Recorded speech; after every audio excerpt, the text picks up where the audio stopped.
ഡോക്ടറായിട്ടുള്ള ബിന്നി ആയിരുന്നെങ്കിൽ ആ ടൈം എടുത്തേനെ. ഇപ്പൊ അതിനുശേഷം ആക്ടർ ആയിട്ട് ഞാൻ എന്റെ കരിയർ സ്റ്റാർട്ട് ചെയ്തപ്പോൾ ഞാൻ ഒത്തിരി ഓപ്പൺ അപ്പ് ആയിട്ടുണ്ട്.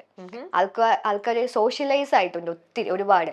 കാരണം മുമ്പൊക്കെ ആരെങ്കിലും എന്നോട് ഹൈ പറഞ്ഞാലേ ഞാൻ ഹൈ പറയൂ എന്നൊക്കെയുള്ള സംഭവം മീൻസ് കുറച്ച് ഷൈ ആയിരുന്നു, ഇൻട്രോവേർട്ട് ആയിരുന്നു.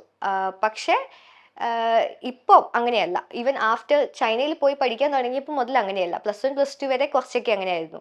പക്ഷെ അതിന് ശേഷം ഭയങ്കര ഓപ്പൺ അപ്പ് ആയി. അപ്പം ഇൻ കേസ് എന്നോട് ഇപ്പം ചേച്ചി കയറി വന്നപ്പോൾ ഞാൻ ഹായ് പറഞ്ഞില്ലേ, നമുക്ക് ആ ഒരു എനർജി ലെവൽ അല്ലെങ്കിൽ ആ ഒരു കമ്മ്യൂണിക്കേഷൻ അങ്ങനെ എനിക്കൊരു ഇൻഹിബിഷൻ ഇല്ല എല്ലാവരോടും സംസാരിക്കാൻ. എനിക്കിഷ്ടമാണ് എല്ലാവരോടും ഇപ്പോൾ സംസാരിക്കുന്ന ഹായ്. എങ്കിൽ മാത്രം നമുക്ക് ഒരാളെ മനസ്സിലാവും.